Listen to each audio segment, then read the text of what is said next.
በዳንግላ ከተማ የተገደሉት የመስጂድ ኢማም ጉዳይና የተፈጸመው ጥቃትም አነጋጋሪ ሆኖ ቁጣን ቀስቅሷል። ባቲ አንድ ቄስ መገደላቸው ተሰምቷል። በዝርዝር የምንመለከተው ይሆናል። በደጋ ዳሞት በተከታታይ በተካሄደው ውጊያ ኮሎኔልና መስመራዊ አዛዦችን ጨምሮ 150 ያገዛዝ ወታደሮች ተደምስሰዋል። ይህን አርበኛ ዘናቡ ልንገረው ያደረጉትን ዘመቻ በድል ተጠናቋል።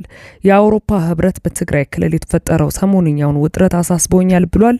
ህብረቱ ህወሓትና ብልጽግና ይደራደሩ ሲል መጠየቁ ይታወቃል። ጦርነቱ ማገርሸቱንም ተከትሎ አሜሪካና ኢራን ወደ መወነጃጀል ሲገቡ እስራኤልም ሊባኖስ ላይ ጥቃቷን ቀጥላለች።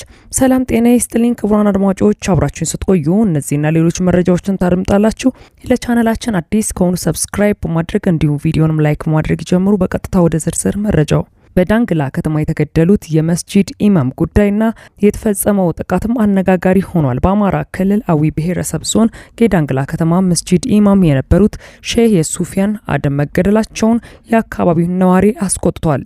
በዳንግላ ከተማ ነዋሪ የሆኑት ሼህ ሱፊያን አደም ቅዳሜ ሰኔ 20 2018 ዓመተ ምህረት ምሽት የኢሻ ሶላትን አሰግደው ወደ ቤታቸው ሲመለሱ መኖሪያ ቤታቸው አቅራቢያ በተኮሰባቸው ጥይት ህይወታቸው ማለፉ ተገልጿል።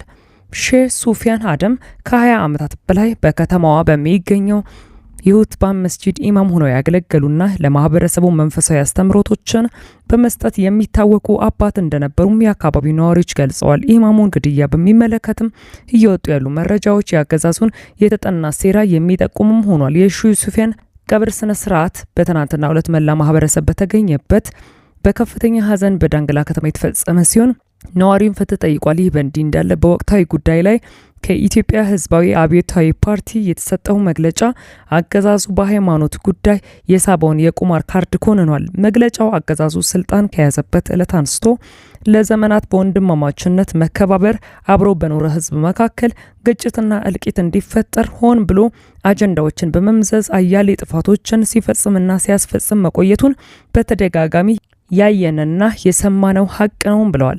ይህ አልበቃ ብሎት ባቀደው ልክ ህዝቡ እርስ በርሱ ባለመጠላለቁ የተቆጨ ይመስል የመጨረሻውን የሃይማኖት ካርድ መሳቡንም አመላክቷል።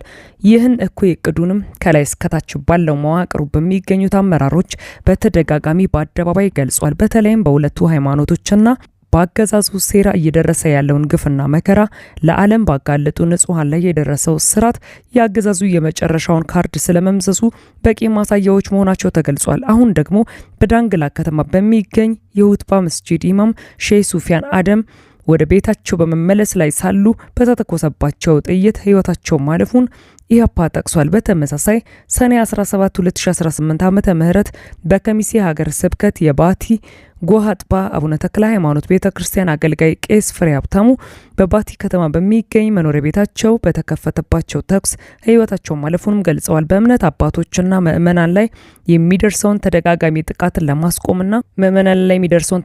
ጥቃት ለማስቆምና ፍትህ ለማስፈን የሚሻ መዋቅር አለመኖሩን አውቆ ምዕመኑ ተደራጅቶ ራሱንና ሃይማኖቱን ከጥቃት እንዲጠብቅ ሲልም መግለጫው ጥሪውን አስተላልፏል።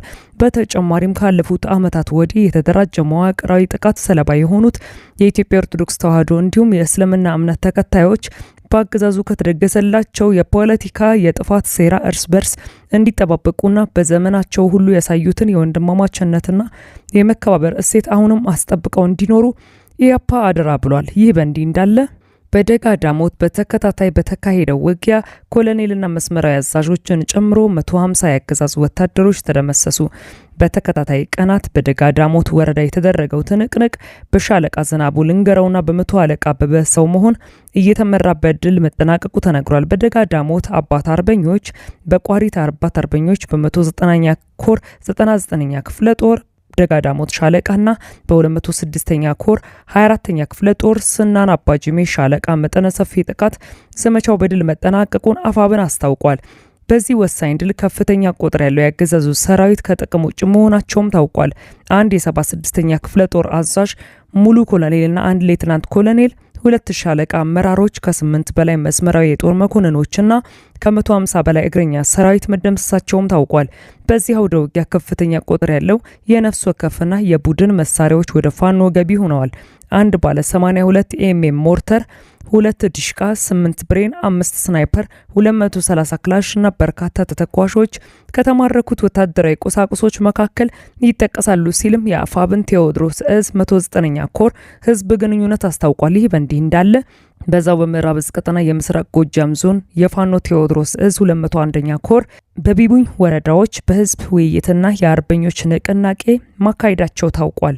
በኢነርጂ ነሲ ወረዳ ሀገረ ሰላም ቀበሌ በተካሄደው የህዝብ ውይይት የወረዳው ጊዜያዊ የመንግስት አመራሮችና የቴዎድሮስ እዝ 201ኛ ኮር 54ኛ ክፍለ ጦር አመራሮች ተገኝተዋል። በውይይቱ ወቅት በወረዳው የሚስተዋሉ የፍትህ አሰጣጥና የመልካም አስተዳደር ችግሮች ተለይተው መፍትሄ እንዲሰጣቸው አቅጣጫ ተቀምጧል።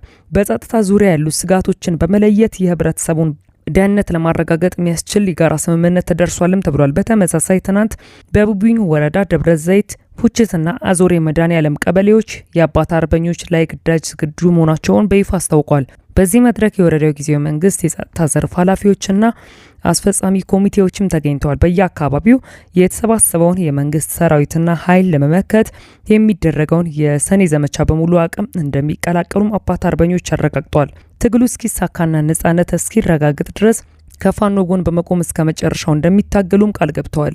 አርበኞቹ የሰኔ ዘመቻን ወደ ለቅሶ ዘመቻ እንቀይረዋለን በማለት ቁርጠኛ አቋማቸውን በስፍራው አስተጋብተዋል። የአፋብን ቴዎድሮስ እዝ 201ኛ ኮር 54ኛ ክፍለ ጦር በሁለቱም ወረዳዎች እያደረገ ባለው እንቅስቃሴ የህዝብ ድጋፉን በማጠናከርና በአደረጃጀት በመቀጠል ትግሉን ወደ ተጠናከረ ምዕራፍ እያሸጋገረው እንደሚገኝም ተገልጿል። ይህ በእንዲህ እንዳለ የአውሮፓ ህብረት በትግራይ ክልል የተፈጠረውን ሰሞንኛ ውጥረት አሳስቦኛል አለ። ህብረቱ ወቅታዊ ክልሉን ሁኔታ በሚመለከት በማህበራዊ ትስስር ገጹ ባወጣው አጭር መግለጫ የህወሓትን እርምጃ የሚነቅፍ ሀሳብ አስተጋብቷል። የአውሮፓ ህብረት በትግራይ ጦርነት ወቅት ኢትዮጵያ ላይ ማዕቀብ ጥሎ የነበረ ሲሆን ከ2 ወራት በፊትም አቋርጦት የነበረውን የኢትዮጵያ እርዳታን መመለሱንም አስታውቋል። ህወሓት የክልል ምክር ቤት ማቋቋሙንና በክልሉ እያደረገ ያለውን አስገዳጅ ወታደራዊ ምልመላ ያነሳው ህብረቱ እርምጃዎቹ በ2015 ዓመተ ምህረት የተፈረመውን የፕሪቶሪያ ግጭት ማቆም ስምምነት አንቀጾችን የሚጠቅሱም ናቸው ብሏል። የአውሮፓ ህብረት የፕሪቶሪያ ስምምነት ሙሉ ለሙሉ እንዲፈጸም በሁለቱ ፈራሚ ወገኖች ማለትም በኢትዮጵያ ፌዴራል መንግስትና በህወሓት መካከል በአስቸኳይ ንግግር እንዲደረግም ጠይቋል። ህብረቱ ሰላምና መረጋጋትን ለማስፈን የአፍሪካ ህብረት ከፍተኛ ተወካይ ፕሬዝዳንት ኦሉሴጉን ኦባሳንጆ ለማሸማገል የሚያደርጉትን ጥረት ሙሉ በሙሉ እንደግፋለንም ብለዋል። የህወሓት ማዕከላዊ ኮሚቴ ባለፈው ሚያዝያ ከ6 ዓመት በፊት የተመረጠው የትግራይ መንግስት ምክር ቤት ወደ ስራ እንዲመለስ መወሰኑን ተከትሎ ይህ ምክር ቤት የቀድሞውን የክልሉን ርዕሰ መስተዳድር ደብረጽዮን ገብረ ሚካኤልን ዳግም ፕሬዝዳንት አድርጎ መርጧል። ባለፈው ግንቦት ደግሞ በህወሓት የተያዘውን የክልሉን መንግስት አስወግዳለሁ ያለና ራሱን የትግራይ ሰላምና የለውጥ ምክር ቤት የሚል ቡድን በአብይ አህመድ ቀለብ ሰፋሪነት በአዲስ አበባ ተመስርቷል። ክቡራን አድማጮች ለሳቱ ያጠናቀርኩላችሁ መረጃ ይህን ይመስል ነበር። ከጥቂት ሰዓታት በኋላ በሌሎች መደመጥ ካለባቸው መረጃዎች ጋር እንደገና የመመለስ ይሆናል። እስከዚያው መልካም ቆይታ